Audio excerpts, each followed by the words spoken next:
Okay, welcome. Hey, this is Mark coming to you from Baker's Green Acres.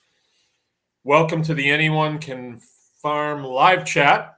I'm your host, Mark Baker, coming to you from Marion, Michigan. Uh, Thursday nights we set aside for interviews, but that's not going to work out this week. So the management here has decided to offer a impromptu question and answer session. So this probably won't be a real long show, although you never know. So if you'd like to get your questions together, I can take them in the chat here and I can expound on them.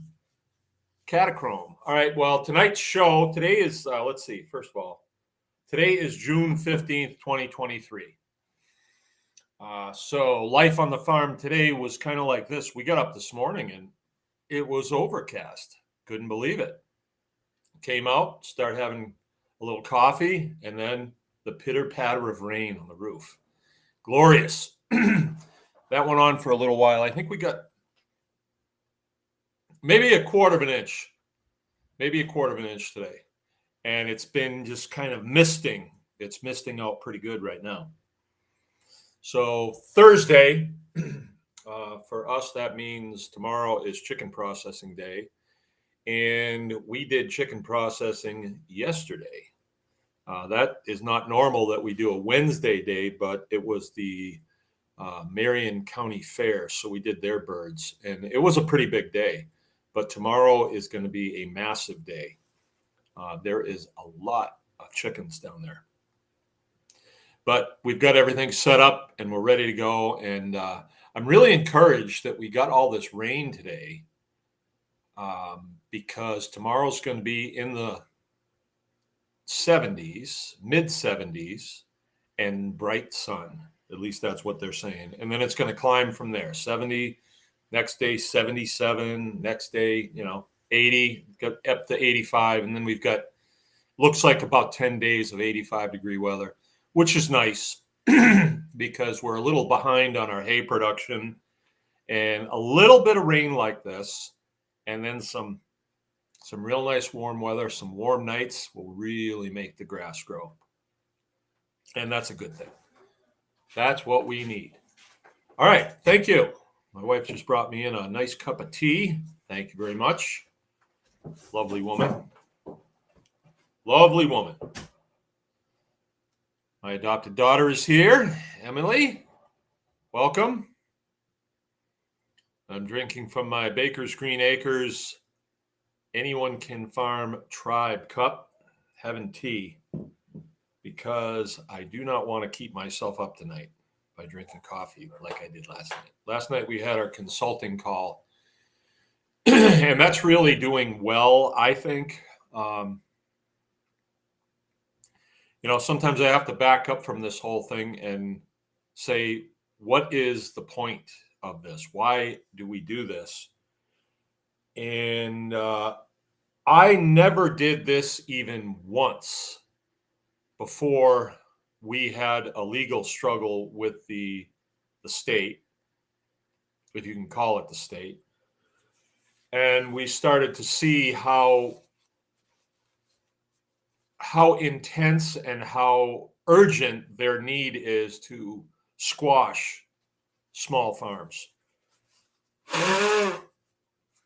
I mean, they give out lots of money to industrial agriculture.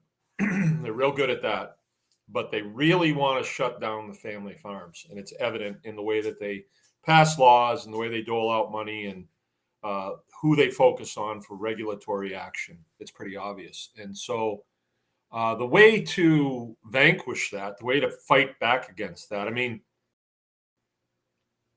it used to be, I remember there was a guy I knew back in Montana. He would tell you about this terrible thing that's happening, and he'd say, "You better call your congressman." And back then I didn't even know how to get a hold of a congressman, and I didn't even really care because I never felt like being involved. I didn't think I could be involved. But when it comes to these, very small, compared to how many people work for these departments, and how many of us there actually are. They have to use a very coordinated and intricate system to put people out of business and then enhance other businesses. And the businesses that they're enhancing are the ones that they can control. And they do that with money. So some of these great big huge farms, they don't make any money on the commodity that they produce. They make money off the subsidies that the federal government gives them. And I really shouldn't say the federal government, it's just agencies within the government. So it's not like the whole government. But I guess that drove me to say, no, we're going to share this information. People need to know how to do this. And that's what's driven the Anyone Can Farm tribe. And the videos that I do during the course of the day, I do that for the same reason. I think it's people just need to know this stuff. We don't want to have a small group of keepers of knowledge. We don't want to have that. Knowledge has to be disseminated. So a long time ago, I would suppose when we started the show, I said to the people that listen to this show, look, you need to disseminate this information. Don't just rely on one person to disseminate to everybody in the country. Once you get the information, disseminate it out. And I don't care how you do it. There's a million modes to do it. Whether it's if I make a video and it's good information, you say, "Wow, that's pretty good. I think people could benefit." Share it. If that's the best you can do, that's good. Tag people, all that stuff. Share it with everybody in your contact list. Because what we're up against here really is either they're going to win or we're going to win. If they win, the only option that you're ever going to have is the grub that comes out of, say, a Walmart. You're not going to have the option to buy from small farms. And today, my son Joe and I, we did filming today, and one of the videos that he wanted to make needed to have something to do with, hey, have you heard about all the genetic engineering that they're doing and the mRNA vaccines that they're putting in animals? Like, they tried to get you to do it, voluntarily take that, and 50% of the population said, not today, right? So now what they're going to do is, we'll just put it in their food. We'll just put it in their cows. And you might think, well, they couldn't do that. Oh, yeah. What do you think they're going to follow, morality? Or you think these people actually follow the law? No, they don't. They're not into that. They're outside entities. And we even see this within the departments in state government. They're not concerned with the constitutional rights of the citizenry. They just got a job they need to get done. So that's kind of why we started this whole thing. It was an effort to kind of combat what the agenda is that they are trying to accomplish. And way back then, I had a pretty good view into who they were and what they were trying to accomplish, because I sat in courtrooms, I sat in depositions, but it was just me and a couple other people. And then I'd come out and I'd say, do you know what they're trying to do? Do you have any idea what they're trying to do? And you could tell like 5 people, and they'd be like, oh, really? Wow. Okay. Or you mention it to like a senator or a senator's aide, and they'd say, yeah, maybe. Like, they wouldn't allow themselves to believe what these entities were trying to do. They just wouldn't. It was very unpopular to come out and say, hey, these guys are trying to use food as a weapon. And back then, this is 10 years ago, it fell on deaf ears. Not so much anymore. If you put anything past them, you are a fool. And you should know that by now. So this Anyone Can Farm ministry, as far as I see, is one of the only things that stands in between you and total dependence on these evil entities that want to control you via the food. What was it that what's his name said there? What was his name? I can't think of it right now, but he was in the same ilk as that Klaus Schwab guy and all these evil people. And this guy says, if you control the food, you control the people. Like, people are hard to control, but when they're about 4 days hungry, they're a whole lot easier to control. They really are. And so one of the beautiful things about this country is food production is not centralized. This move to centralize food production is fairly new. I mean, in the scope of things, let's say since it's been really active, I'd say since the 80s or maybe the mid 90s, where they've tried to a concerted effort to centralize food. When I moved here, there's a farm north of me. I won't mention their name. They've changed hands several times now. But they literally milk cows around the clock. When I moved here, that was an 80 cow dairy.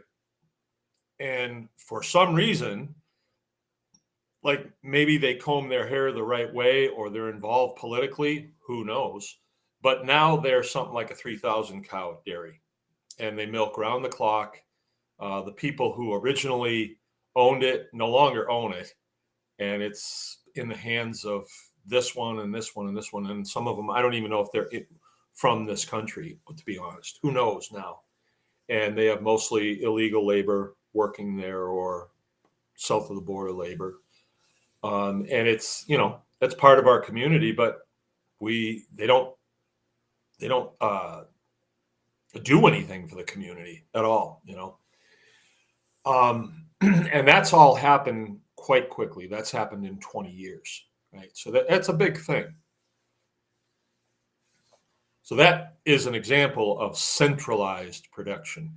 If you have all the milk that's going into the system, the food system, and it all comes through, a handful of big, huge dairies, you can squash milk production. The government could do it, or whoever controls the government could do that.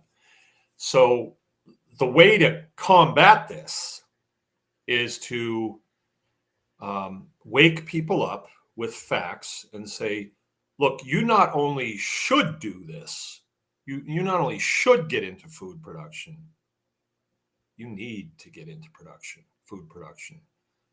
If you have children, there's nothing worse. It's never happened to me. So I shouldn't say there's nothing worse, because it's never happened to me. And I've seen some horrible things, and I've even experienced some pretty bad things, but I've never experienced my children crying because they were hungry, right? Never happened to me. And we don't want that to happen. We want to stay free, right?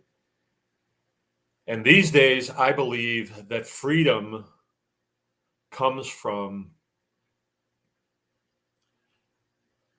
your sustainability.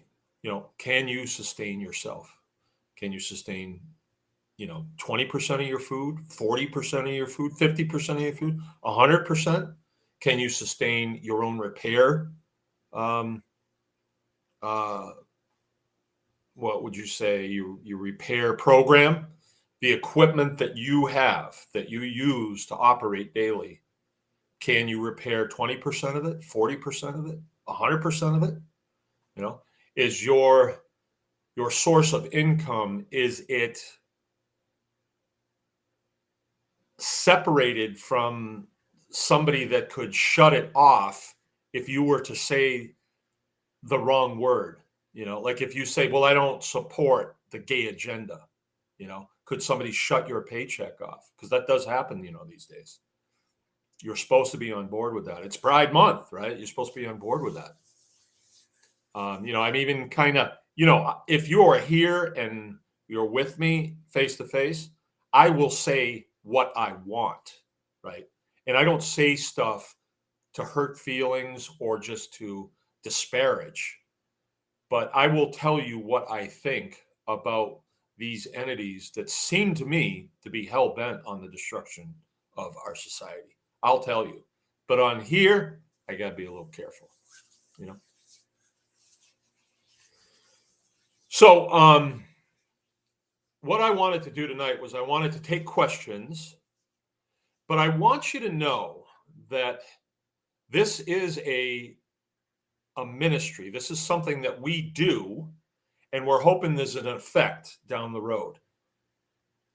And you can support this ministry, right? We've not said, hey, Venmo me. We've not said, hey, super chat me. We're not doing that. We're saying we're putting out a product right now. It's called Tribe Plus, and it is behind a wall, and you have to pay less than $1 a month. Yeah, it's less than $1 a month. No, a week, $1 a week. So $4 a month. And it supports this operation. But it's not a donation. You're getting something. You're getting a fair trade. I don't like anything that's not fair trade. You're giving me $1 a week. And in return, you get everything that's behind that paywall. You have courses on fencing, courses on butchering, courses on vegetable production, courses on soil, composting. The list goes on and on and on. Plus, anytime we have an event here that's recorded, it's there. So we may have an event here that costs you $50 to come to, but you don't have to come. You can just watch it on there. You know, we got Craig Schaff. We're going to have this guy, Nick Ferguson, which I guess is going to be pretty good. The list goes on, and it's good material, and we're adding to it all the time. But it takes dollars to do it. It takes support. You know, I have what I have to do here to make ends meet. Joe is helping me with these. My son Joe is helping me with the videos, or I should say I'm helping him. But he has to be supported. He has a family to support. So it's not like we're asking for a donation. We're saying, please support us by joining Tribe Plus. Tribe Plus was 49 cents a day. And we weren't getting anywhere with that, you know? And we got to the point where we said, well, I guess people don't even care about this information, right? Or 49 cents is too much. But I guess when you add it all up, it was too much at the end of the month. And maybe people don't have it. So we readjusted everything and we said, okay, let's spread it out over a bigger group of people, because right now there's almost 10,000 people in the tribe. And we would like to convert all 10,000 of those people to 14 cents a day. Let's see, how much would that be? And I want to have this conversation. I'm not afraid of this conversation at all, because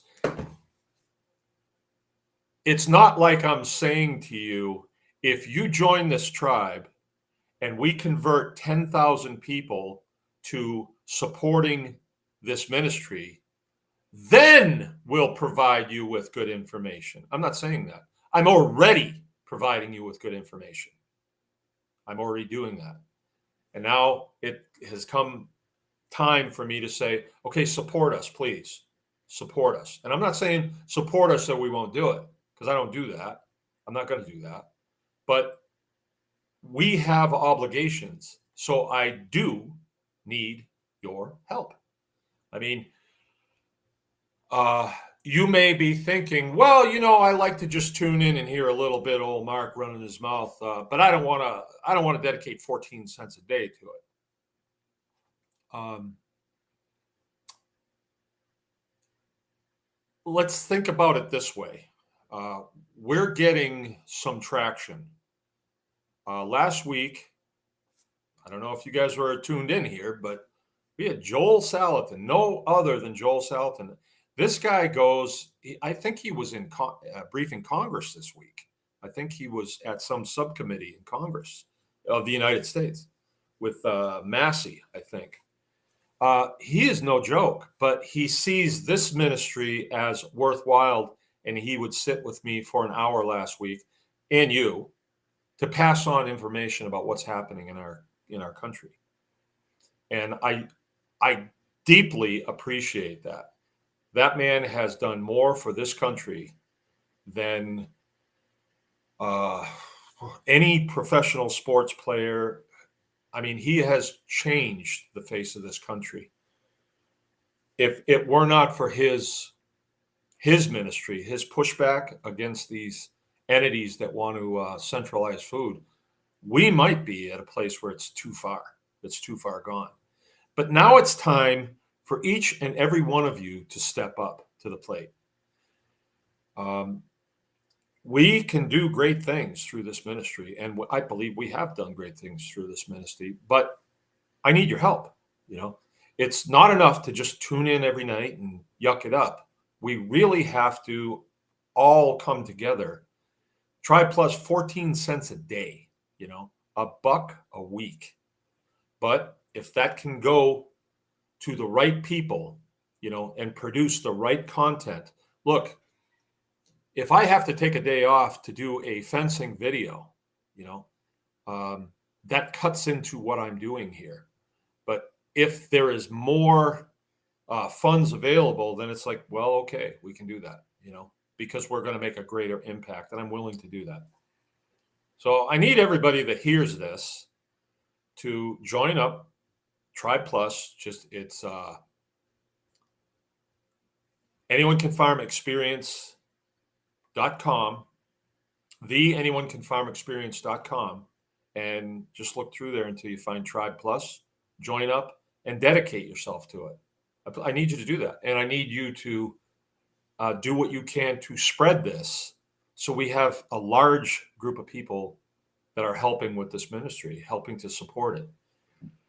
I believe that if we are far more sustainable as a country, the forces of evil will crawl back under the rock that they came from. Now, I think it's going to be very tough for people in cities coming up. You know, I think it already is. It's tough for them in cities.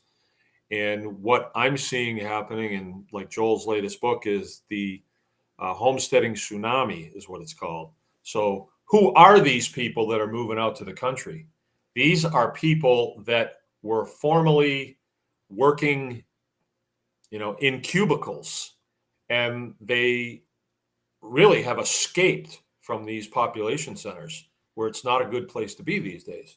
I haven't been there, but these are the stories that I hear. And we traveled cross country last winter, and we went through a lot of cute towns, but they were boarded up, and it didn't look good.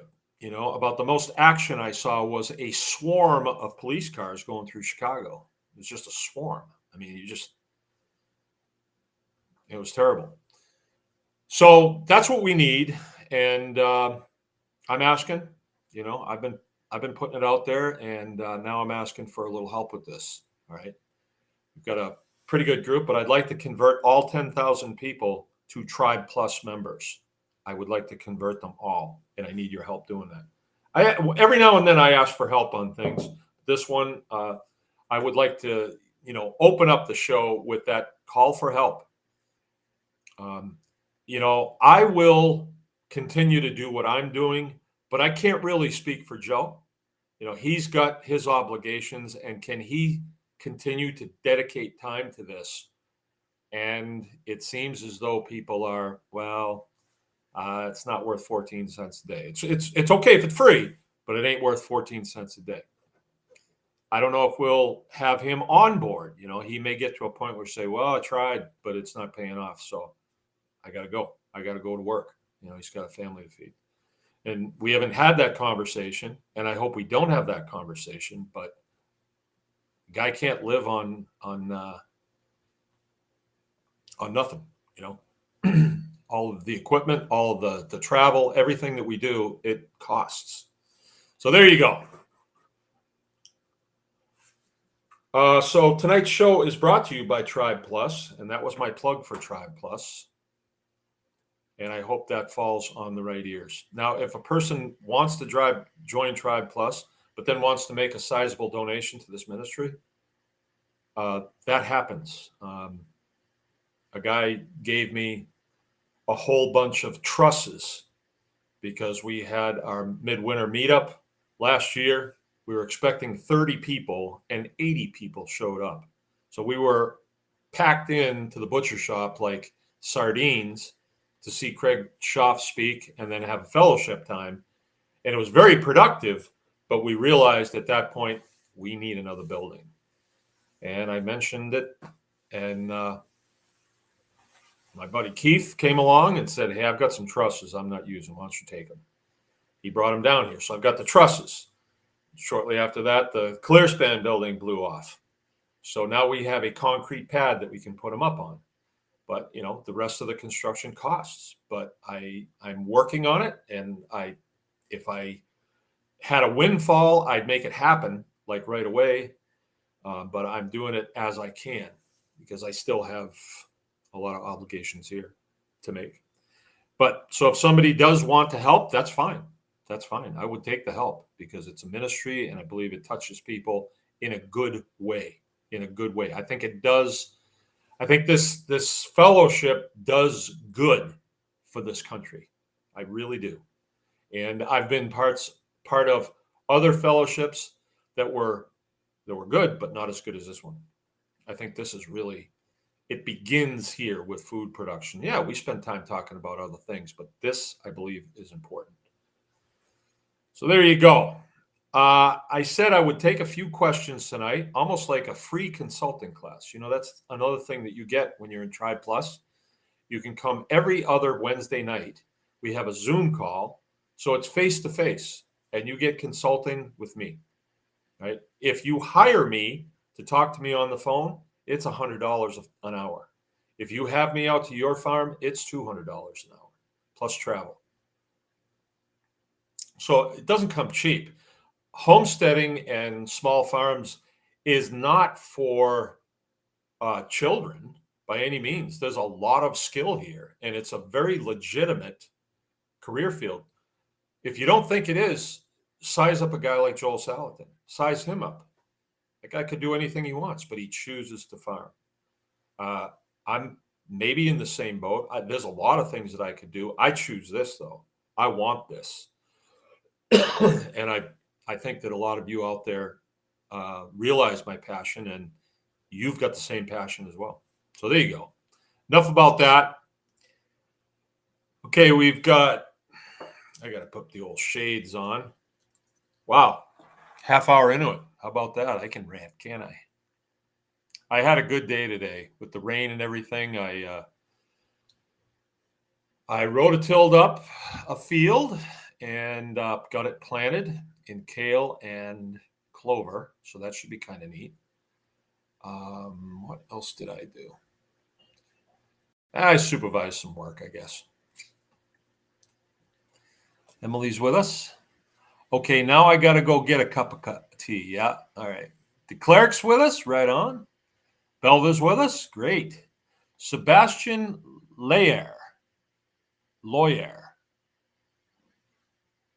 C. David Wynn Miller Quantum Luggage Syntax Parse. Maybe I just said an incantation. He tricked me into it. I don't know what that means, dude. Catachrome. Biggest question I can think of is what should be addressed first when starting a homestead? Water, land division, wood for home, or electricity, etc. It's one of those things, all right? Like many of us, I would say most of us, when we go to buy land, we're only going to get a few choices, you know, because not very many of us are millionaires. And so you can't just buy whatever you want. There's always got to be a circumstance that, prevents you or or it enables you to get a piece of land. And let's say that you buy the piece of land that you can afford, the one that's available and the one that you can afford. When you get that, I mean, if you pull the trigger on it, what you got to be thinking about is what's there. I mean, is it acceptable? Does it have water? Oh, it doesn't have water. No, it doesn't have water. Is it fertile soil? No, it's actually a sand dune. Is there a home on it? No, no home on it. What is there? What is there? What is the natural resource that's there? So you have to look at it and you say, is this acceptable? And it would be acceptable based on, if you're going to start up a homestead, we grow things, we make things, and we fix things, right? So if there's wood on that, let's say there's good lumber on it, then that's a plus. Let's say it's got a ton of grass on it. That's a plus, because grass equals milk equals beef, right? Or it could be sheep, could be goats. What else can you do with grass? I actually I do pastured poultry, so my chickens eat a fair amount of grass, actually. So if I was on a sand dune, it wouldn't be so good. Now, when I got this land where I have my chickens now, I've shown people that have come out for our classes. I'll go down a little ways and show them, look, it's only 4 short inches and you're in sand. It's beach sand under there, right? So we have to do what we can to build the soil. And the way we're doing it on that particular field is I'm running chicken tractors across it. The grass grows, we mow the grass, mulch it, and it settles the microbiology that's in the soil that's there. It becomes a food source for them. They eat it. They manure out, their little bacteria soil or protozoa soil. It's manure basically that they put out, and the soil layer builds. And it's surprising, it builds quite quickly. So when we have all that microbiological life out there, we want to keep adding to it. We want to add to it, and we want to do whatever we can to keep it moist and keep those little guys protected, give them nice housing to live in, biochar, and you can build soil. Could you do it on a sand dune? I suppose. Yeah, I suppose you could, because you'd have to add organic material to it and then get that biological action going and then continue to grow and harvest and grow and harvest. And yeah, that's what would happen. I mean, it works in reverse when we consider like the Dust Bowl days, through intense cultivation, because the Great Plains had really thick soil and they could grow a ton of stuff. But back then they didn't know what they were doing was going to cause erosion someday, and they created that situation. There's a really good documentary. This guy by the name of Ken Burns that puts out documentaries, and I watched a documentary on the Dust Bowl. You should watch it. It's really interesting to see what happened and why, and then how they countered it, and how there was entities that didn't want to counter it, and there was entities that did, and the struggle. It was a very interesting struggle. Nothing changes. You always have the parasite class that wants something for nothing. Like you get a license to run a tow truck, and they want $20,000 a year, and they provide you with nothing. I'm not sure if that number is correct, 20,000, but I know it was a lot.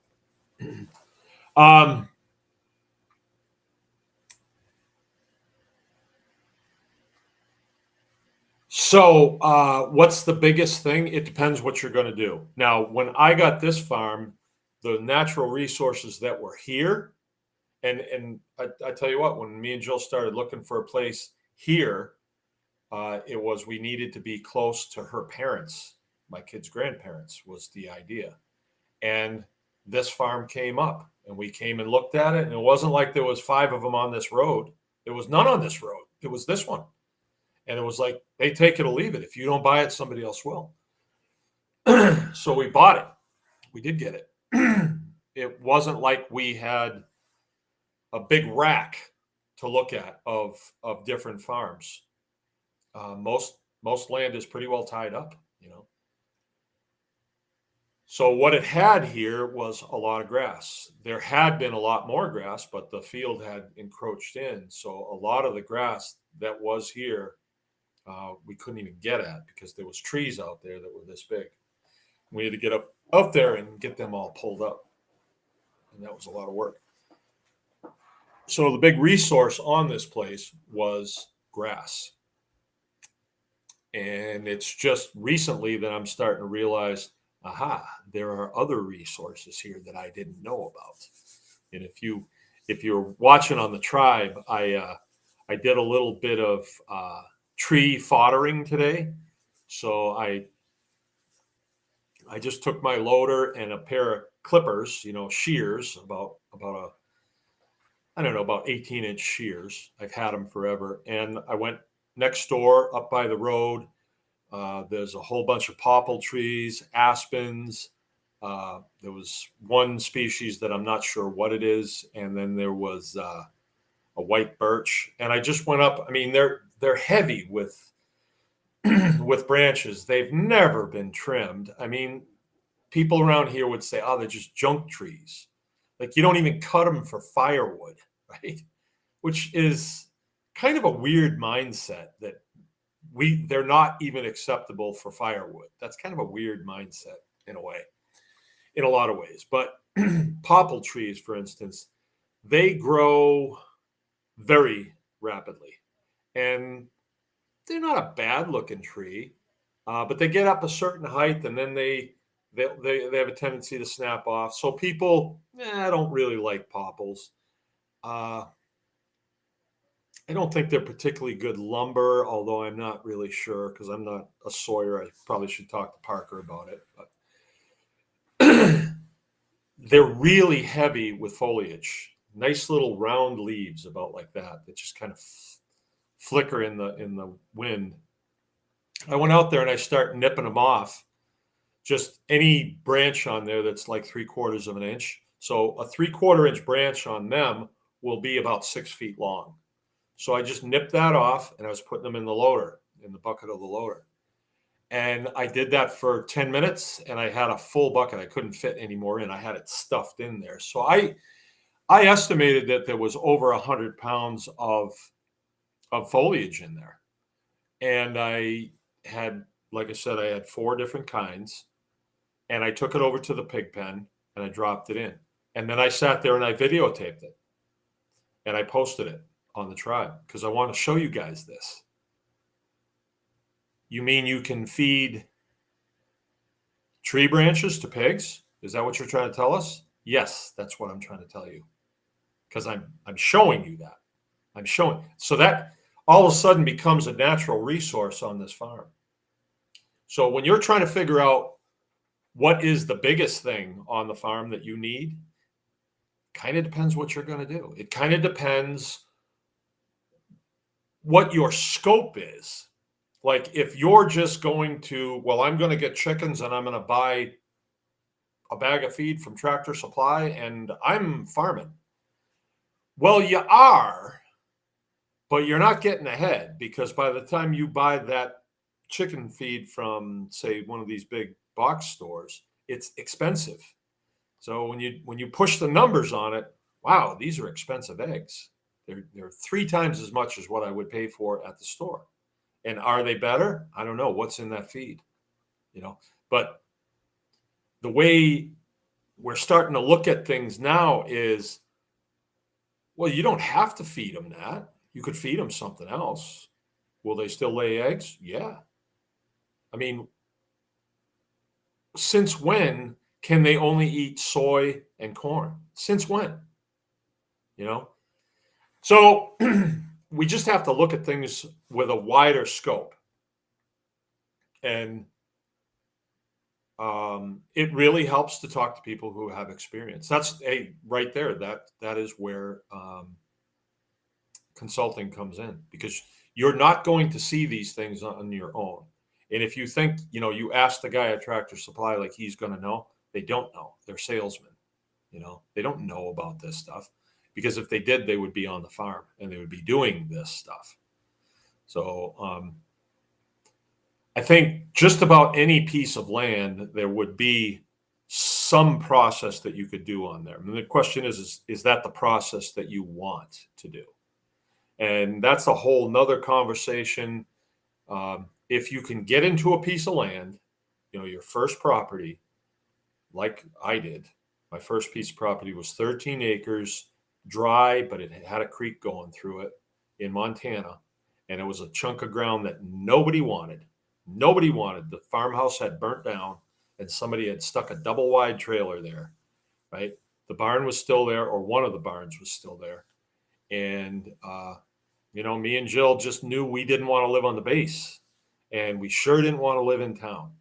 So we got it. It wasn't what we wanted, but, we knew we wanted to live out of town, and we looked at it and we said, we can make something of this place. And we did.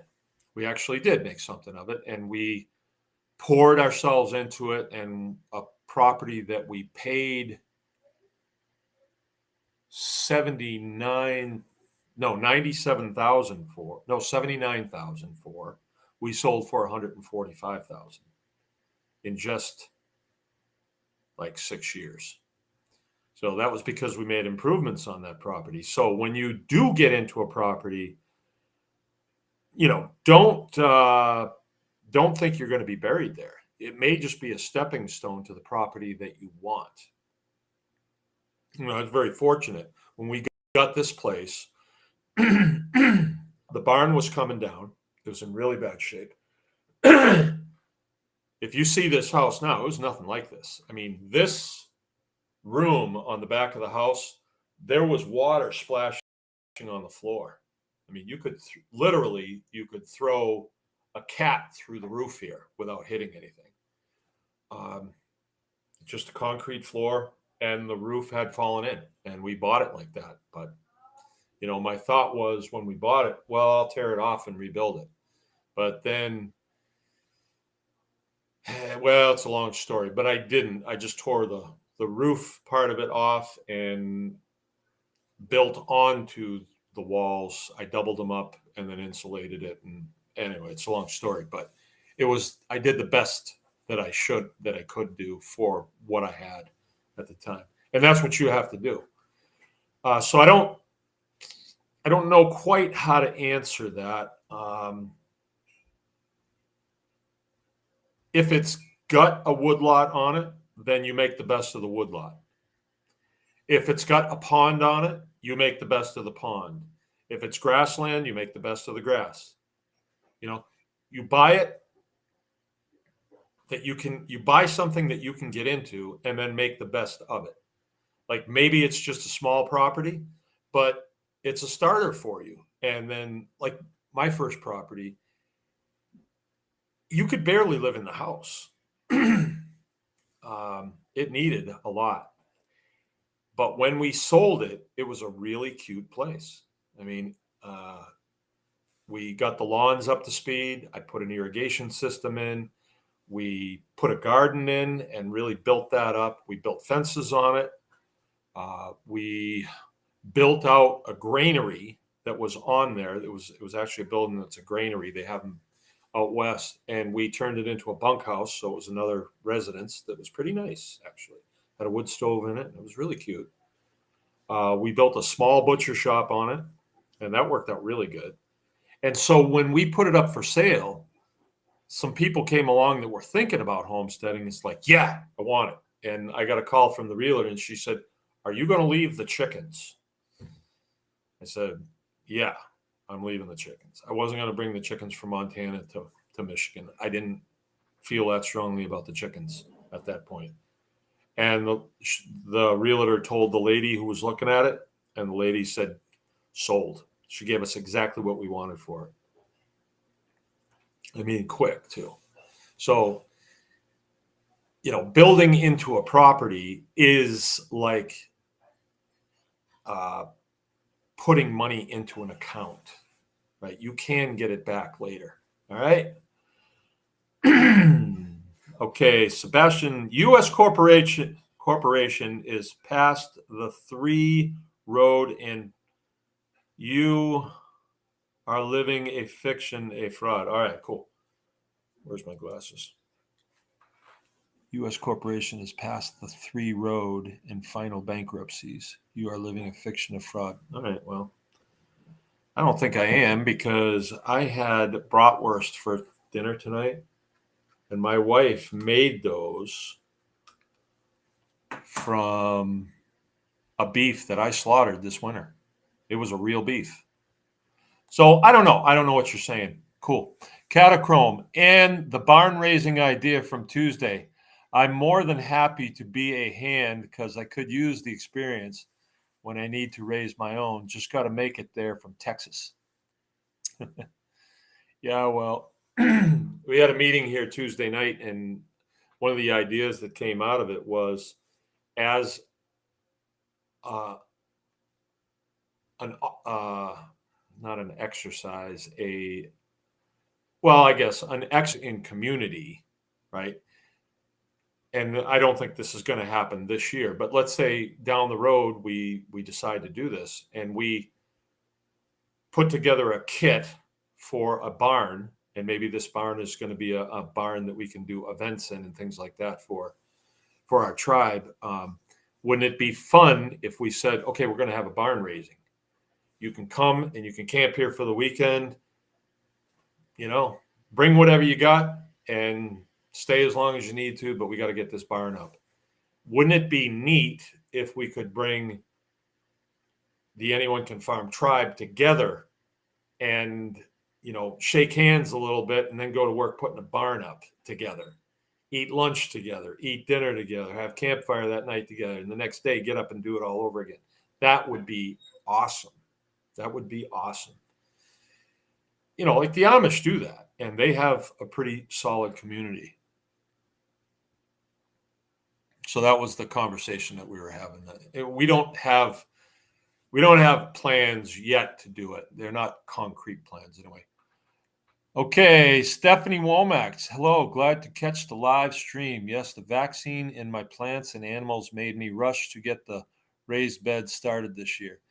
Joe and I were talking about that today. I think a lot of people have over the years said, I really need to get this food thing under control. I really need to do this. And if they didn't do it in 2020, when that thing happened, and they're saying, I need to do this, I really need to do this.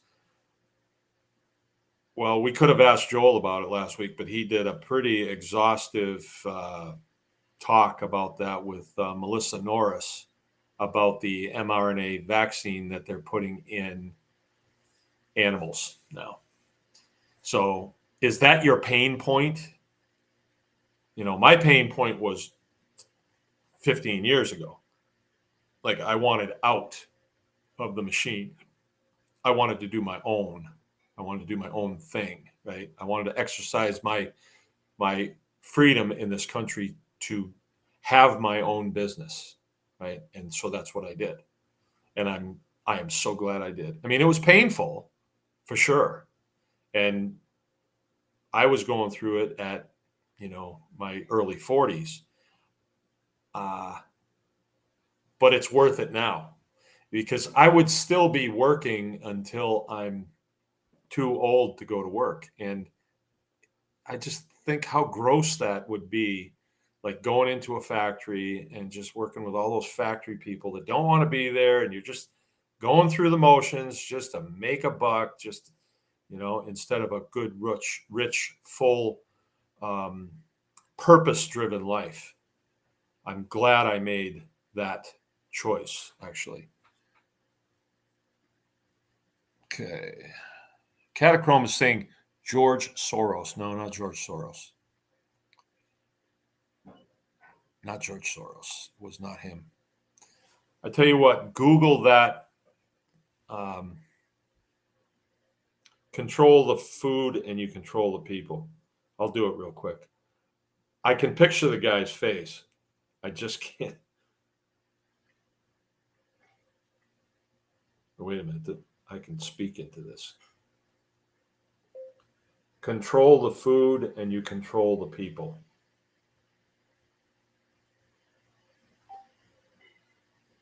Henry Kissinger.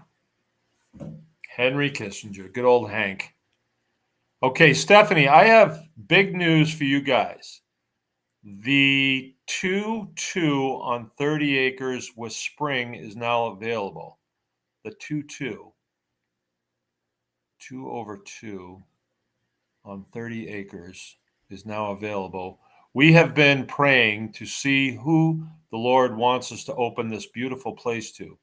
We want to work with the like-minded. Stephanie Womax, you better give us some more information on that, Stephanie. That sounds like something that there's definitely somebody in this tribe that would be able to work with you on that. Or maybe, I don't know. I don't know what your plans are. Maybe you want interns, or maybe you want to sell the place outright. 2-2 on 30 acres.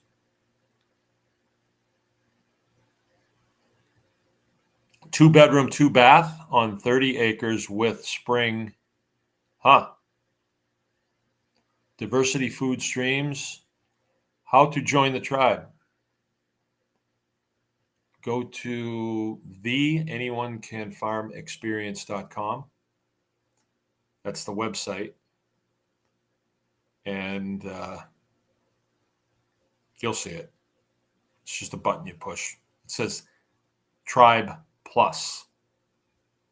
See? Like right up here. This is Tribe Plus.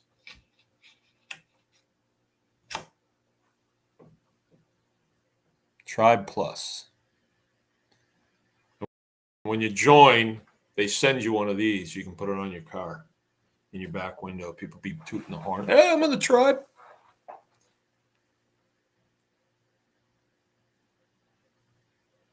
Okay, you've got me and my wife coming on at the end of this week. Finally finagled numbers to work out. Okay. The Barn Geek. The best way to get serious about taking this valuable information and applying it is to make an investment in yourself. Opening your wallet makes it real. Yeah. Yeah. Thanks, Aaron. Appreciate that. Like our society right now is like every human being in our society is like a chain. You know, we all link like this, and we have a lot of weak links, and it's obvious how weak our society is when you see the people. We are in sort of a survivor island scenario here, but I don't think a lot of people realize this. A lot of people, we have a discount store up here, the Amish store, the Denton Benz store, and when you go up there on check day, you see a bad representation of the human race up there. Really bad, because it's people who do not have any drive to do anything. They are just getting paid just to live, and it doesn't do them any good. It's almost like what you would see if you're out west and you go to a reservation. It's very similar, and I've seen that. And it's not like the American Indians were always like that. They were a very proud, I guess they're still a proud people, but they're not a very capable people anymore, overall. And it's a sad thing. Very sad. Okay. Abundant Living, health and wellness coach. I know that chick. There it is right there. TheAnyoneCanFarmExperience.com. Right there.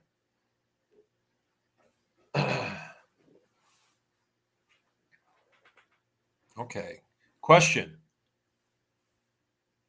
Tell me about pig production starting with 3 little pigs. What do we need to consider getting started? Okay, 3 little pigs. The first little pig, remember, he built his house out of straw, right? So, and then the second little pig, he built his house out of what? Sticks. The third little pig, he built his out of steel. He was a welder. I think what you want to do, I think what I would do, or it depends on your capabilities. But if let's say you just want to do it, they're there, they're at your property, and then you can look at them, and then in their lifetime, you can consider, do I want to do this? Right? Because you might think you want to do it, but then when you get them there, it's like, maybe I don't want to do this as much. Or you may think, maybe I want to do it, but then you get them there, and it's like, I wish I did this 20 years ago. I think an easy way to get started that's safe and hassle-free is you want to set up a pen that the pigs are not going to get out of, right? And if you have, let's say, a side of a building that you can be up against where they can get some shade, and you can put up 2 16-foot pieces of hog panel, and then add 2 more to the front of that, so you have a nice big pen that's 16 by 32 up against the side of a building. That would be really neat. And then put electric on the inside of that so they don't even come close to pushing on it. I did that. That's how I started. And this is back in Montana. And it was really fun. I really enjoyed those little pigs. And when the time came, we butchered them right on the farm.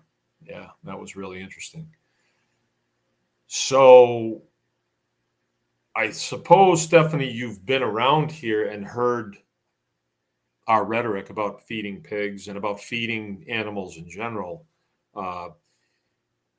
If you go to a Tractor Supply and you say to the employees there, what am I going to do to feed pigs? They're going to say, oh, well, you got to buy this feed right here, and you got to buy this water right here. And they'll set you right up with the stuff that they're selling.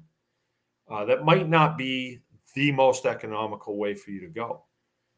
Pigs will eat literally anything, and they do well. Well, certain kind of pigs do well on what you feed them. Pink pigs are notoriously finicky. If you get into like Mangalitsa or red wattles, large blacks, those are the ones that I know of pretty well. They're pretty versatile pigs. They'll eat a lot of things, and you can go and you can start foraging for the pigs. So you can go out and pick weeds and cut fodder off of trees and roadkill and all the scraps from the house. And if you have a restaurant nearby, you can tell them that you're feeding a couple pigs, and you'll lay some chops on them if they'll give you some.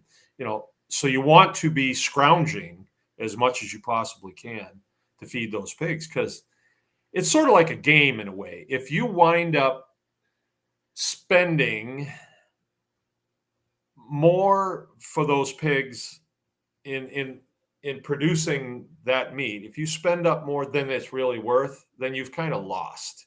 You're a loser. And nobody likes a loser. Everybody likes a winner. So be a winner.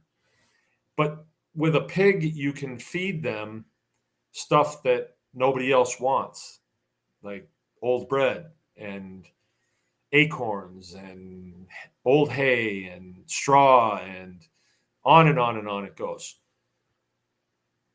And let's say that you can raise a pig out for just the price of the wiener pig. And then you get yourself educated, like Aaron said. You got to be educated. Learn how to process a pig. There's just a feeling of calmness. I've got 20 pigs on the farm right now. Usually I have a lot more, but I've been selling pretty readily.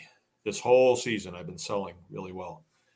But I've got 20 pigs on the farm right now. Some are sows. I've got 2 boars. I've got some new breeding stock, and I've got a bunch of feeders going. So 20-ish. I've also got a butcher shop. So if it really came down to it, I could go out with a knife, probably just a knife, and I could process a pig. I mean, I would rather do it with a front end loader, to pick them out of the pen, and a gun, and then a saw, and on and on. But I don't really need that. Those are just conveniences. So there's a good feeling that if it came down to it, I've got a lot of provisions here, coupled with my skills that I've honed over the years to a razor sharp edge. I might add. I could be eating T-bones if there was a big food shortage. I could. Because let's say there's a big food shortage. Well, what happened during the Wu flu? They shut down USDA shops. So here you're out of food. You call up the place, hey, I need to bring beef in to get it processed.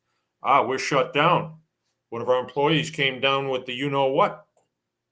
Oh, wow, did he make it? Oh, he was fine. He didn't even have the sniffles, but they checked him, and he had the kind that, So we had to shut the processing line down. Oh, that's nice. Well, they did it once, I think, as a trial run. See what happens, Like, you're a USDA shop, so that means there's a man that comes in there, and he's got a baseball cap on that says USDA on it, and he's got a clipboard, so it's a USDA shop. And when a beef comes through, he goes, yup. So that's what makes it a USDA shop. And during the Wu flu, they came up with these cockamamie reasons why they're going to shut this shop down. Well, they weren't sure if the people that run these places were going to gag that guy and butcher him. They didn't know what was going to happen, but all these shops, they just complied. They just shut down. Yep, we got to shut down. Walmart don't, but we do. Because at Walmart, the Wu flu, they have special filtration devices there.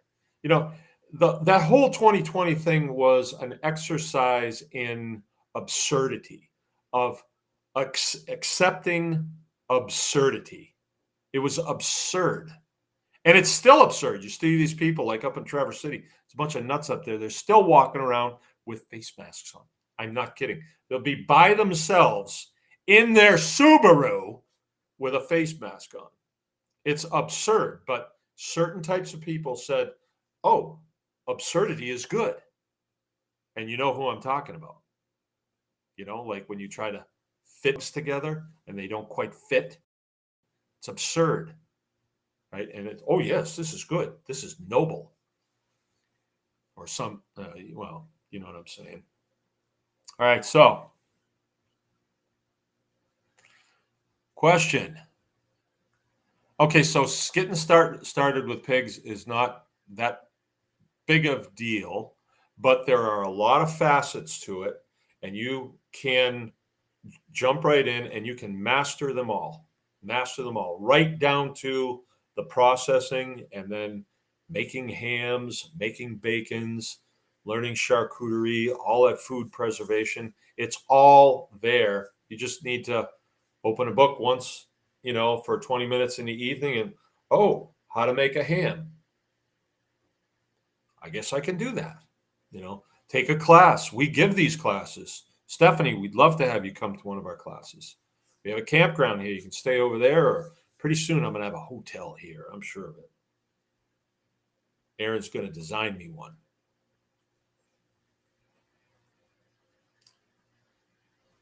Just join Tribe Plus. What an incredible deal. Thank you, Aaron. We try. Nice. I appreciate you doing that. Israel turned desert into abundant, fertile soil. Yep. And that is a doable thing. That is doable. Brian Jacobs with us. Right on. Catachrome. Yeah, that's my problem, is defining scope, wanting to do it all right now to be fully self-sufficient and need to scale back and do a progression instead. Building a successful homestead, like when I walk out on the back porch in the morning, I'm standing there and I'm saying, okay, we did that, we did that, we did that, we did that, with that. Once a bite is taken, I don't have to do it again. So I like that. Once I finish up a job, it's like, okay, I don't have to do that again. That is done. Right. And sometimes things happen. I put the clear span up, the wind took it down, but it was 15 years later. And so now I have to rebuild it, but I'm going to rebuild it with wood this time. So those things happen. You'll have short-term goals like a garden area. Okay, we're going to do that this weekend. We got it all planted. We got all the mulch laid out. Everything's looking good. Now we're building trellises. Yeah, we got to do that every year, though.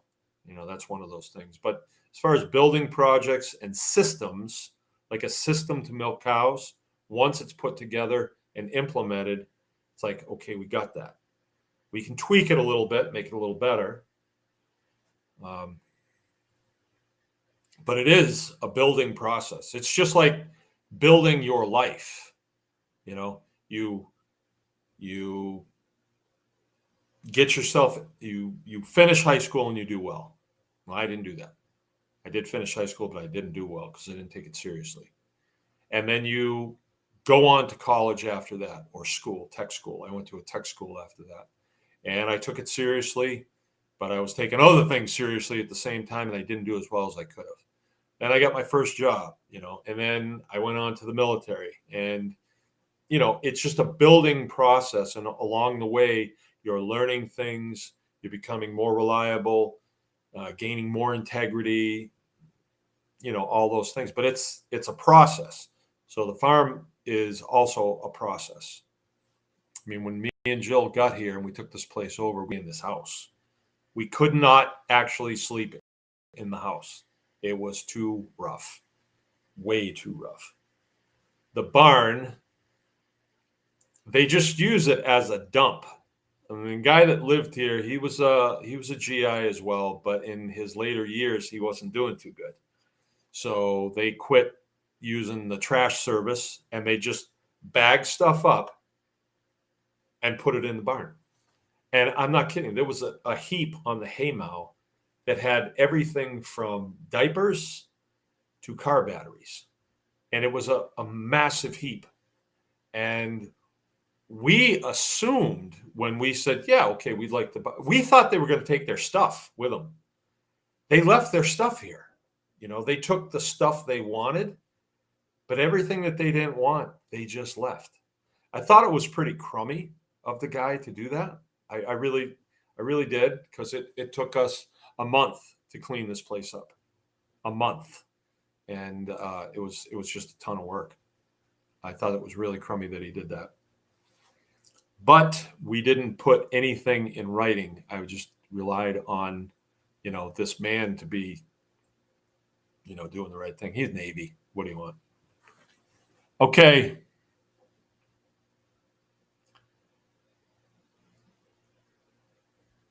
One little chore at a time. Yes, I want to help raise the barn. Keep us posted. Well, you will help raise the barn if you join Tribe Plus, honestly. Heirloom. Hi, joining late. Question, do you recommend asking for USDA grants, or is speculation of over control by them real? I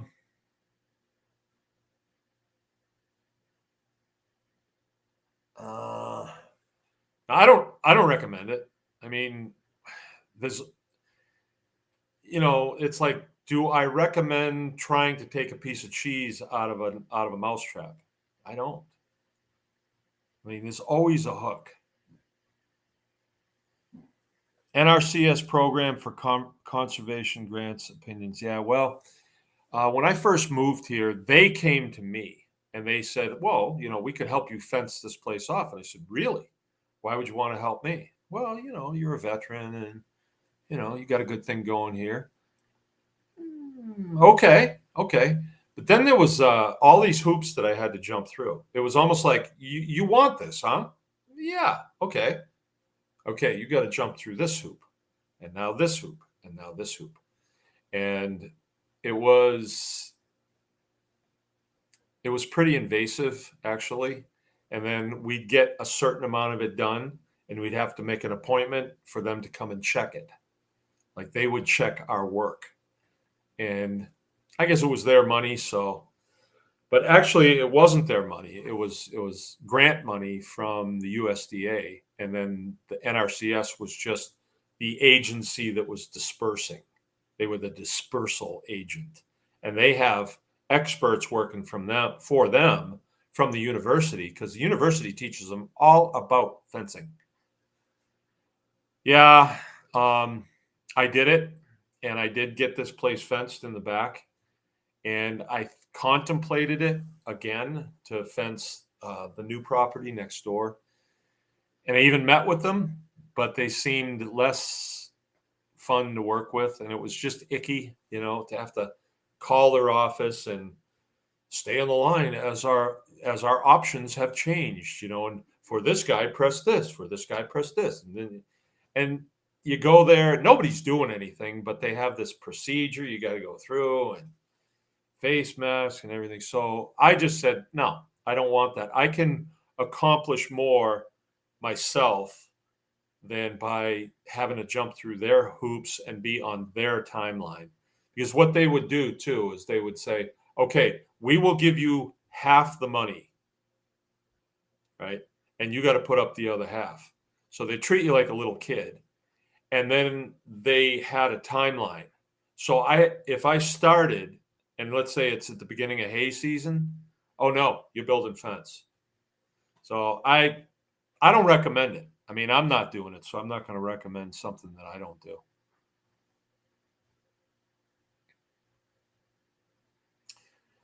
So I should cast my trash to the swine. No, your pearls. Cast your pearls before the swine. Wharton Thistle. I've acquired buckets of hardware at the thrift store. Right on. Right on. Yeah. Thrift store is a good place to go.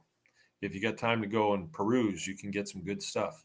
I get windows there, a lot of windows. Okay, Stephanie, I'm starting to like you, Stephanie. She says, I think this channel is a hidden gem. Feel so blessed to be here. Well, help us out. It's a good ministry. At least spread the word and join Tribe Plus. Help us out with that. It supports this ministry. Wharton Thistle. The art reflects the society. Right now, art is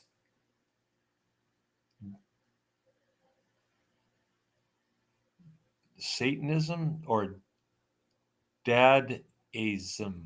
Dadaism. Huh.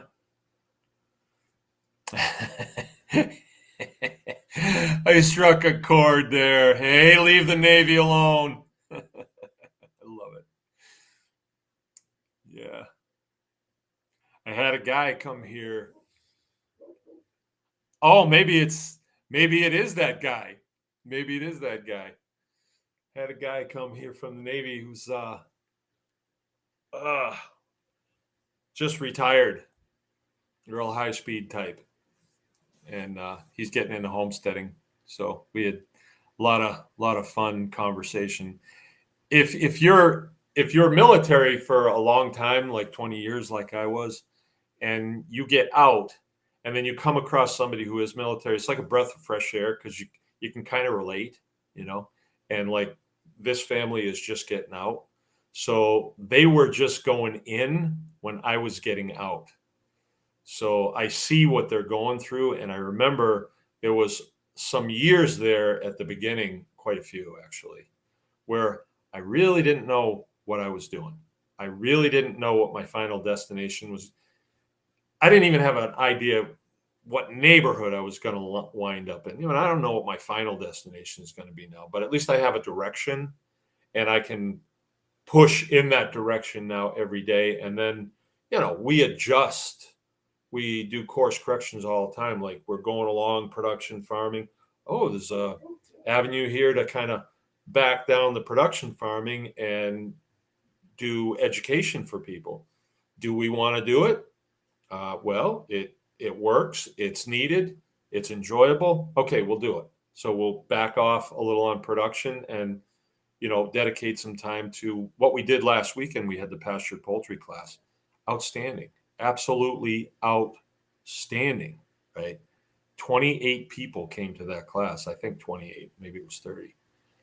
But a completely different group of people. As I've said before, just the level of urgency of these people to fill their skill toolbox. So we're teaching pastured poultry, but there's a lot of things that go with that, a whole lot of things, and we're willing to show the whole operation to prospective people that want to come and see how stuff's done. All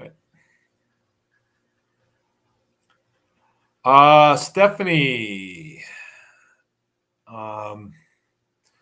what do you think about the EQIP grants? I don't know. I've heard that, and I think maybe at one time I knew what that was about, but I do not know what that is now. Just grants in general. Okay. So,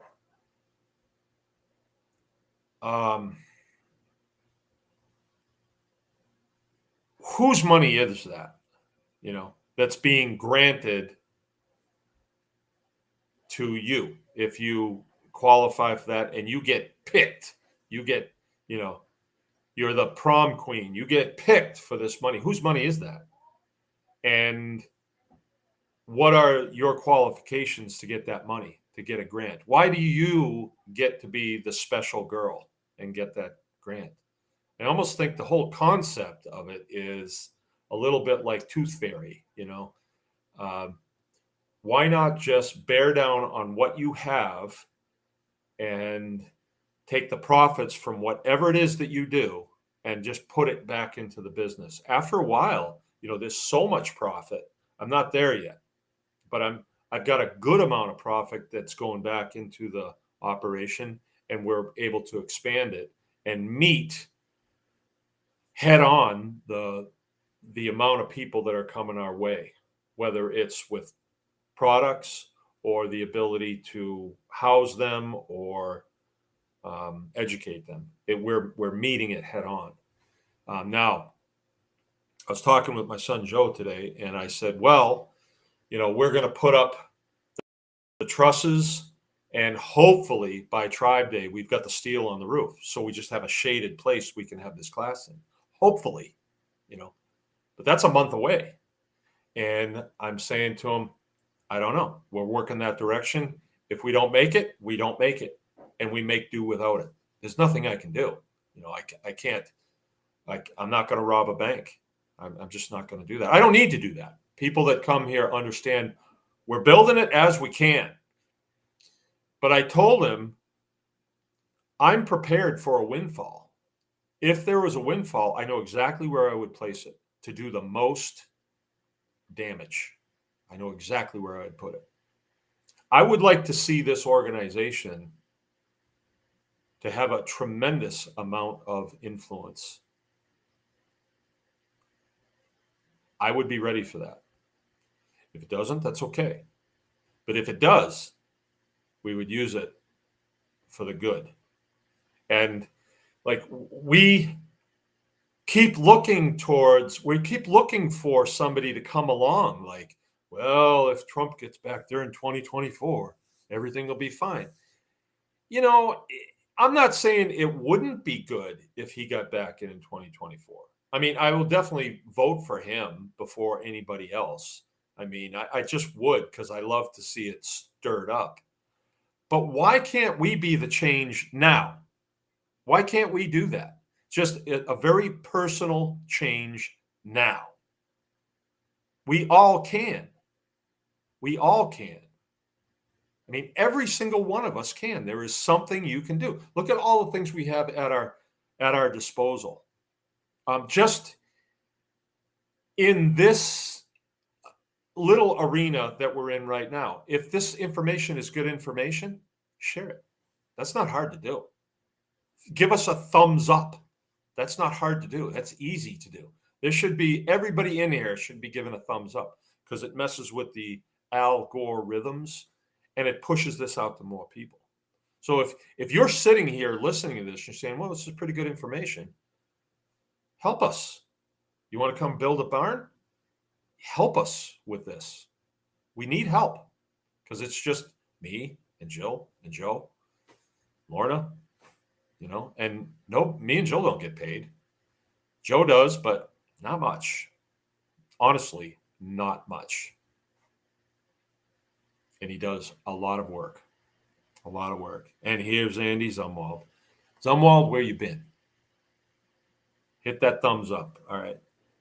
Tribe venue. Yeah, that is what we are working towards, Stephanie, because we had a midwinter meetup last year. It was just kind of an impromptu thing. It was like in the middle of winter, and we could tell that people were just cabin fever big time. So we said, let's just open up the farm. We'll plow out the field so it's a place to park, and then we'll clear all the stuff out of the butcher shop, and we'll get a big fire going in there, and we'll have a speaker, and then we'll have a potluck. What's the big deal? We were having cabin fever too, so we did that. 30 people signed up.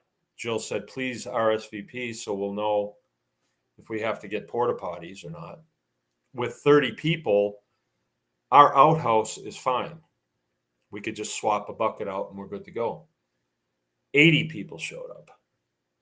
80 people. We were glad to see them. I mean, I was overjoyed to see these people, but we did not have the facility. So enter Keith Sutton. I've got some trusses for you, man. And so that's what we're going to do. We're going to build. It's going to be sort of like a fellowship hall, but at first it might just be a pavilion.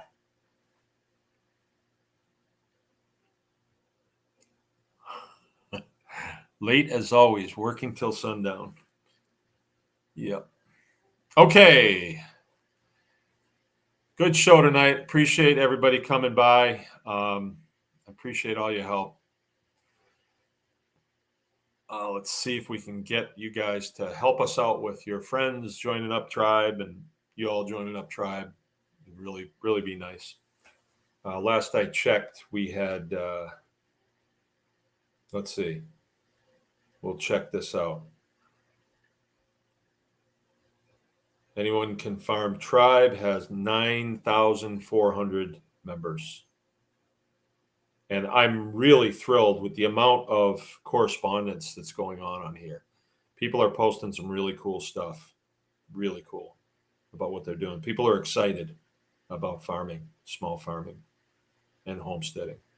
It's really neat to see. I think one of these days well,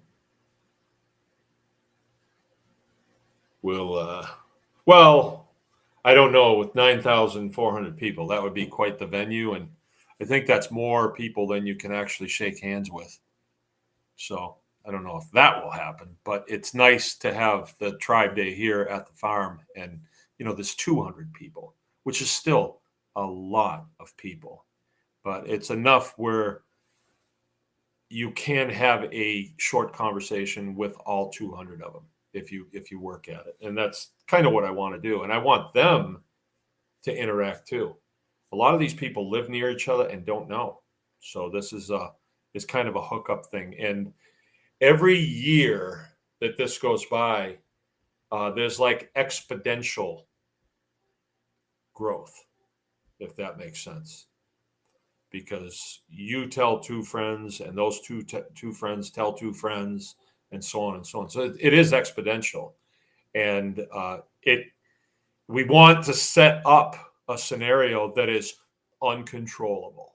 You can't control it because if something happens to me, Zumwalt, get in here, you take over. And I know you will. That's what we're doing. I'm training my replacement. Same thing with Stephanie Womack. You are taking over for me. You need to have a tribe in your neck of the woods, and Anyone Can Farm Tribe in your neck of the woods. Yes, indeedy. Wow, a lot of people talking on here. Holy smokes.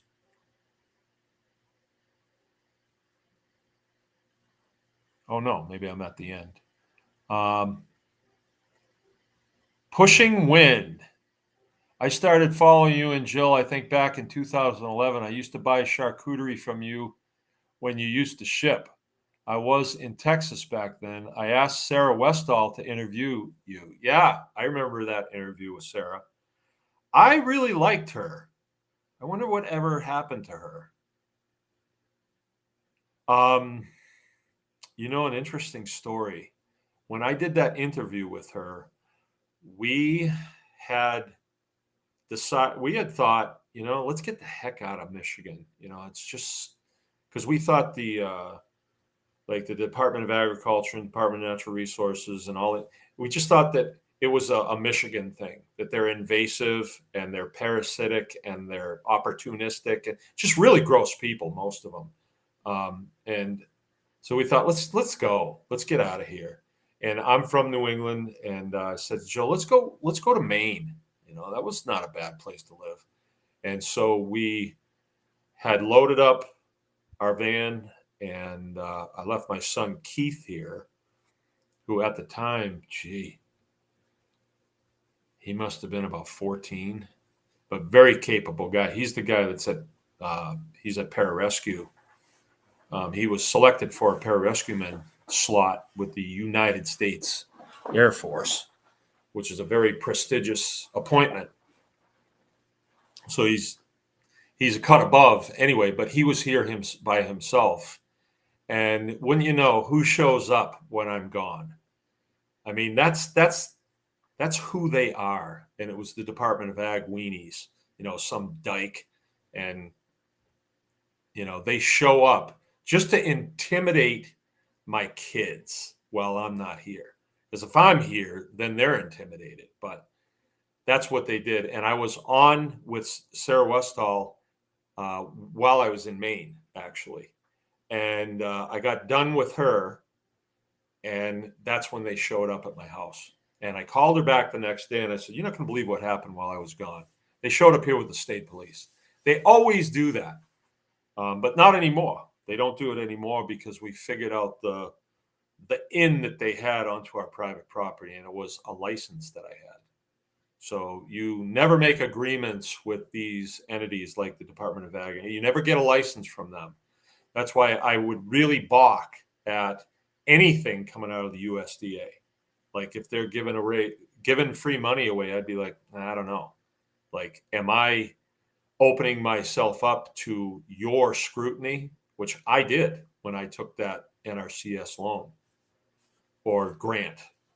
I would put up a chunk of fence and they'd have to come and look at it. And, it's not something they're not the people that you want to be doing business with.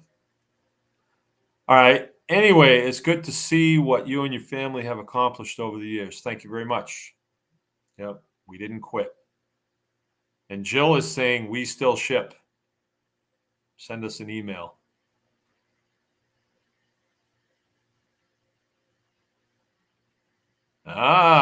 Pushing Wind is in Alabama. Greenbow, Alabama, I bet. You're down there with Andy Zumwald. Stephanie says, I live close to the state line in northwest Georgia. Cool. Well, you're not too far away, Stephanie. You could come to one of our classes.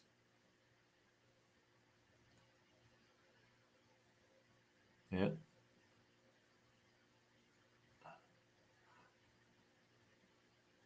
All right. Thursday night, Friday's coming. I hope everybody has a good weekend. I would say press ahead. As far as things that are happening outside, I've not focused very much on those things. All the show that's going on right now is a bunch of foolishness. Everything that's been happening at the White House and all that stuff. It's disgusting, and it's just kind of a distraction. I think what you want to do is just continue to build and know that evil is weak. Evil is weak. Continue to build, right? And with that, I'm going to say anyone can farm, and please press on, and thanks for coming. we'll catch up with you on Tuesday, if not sooner.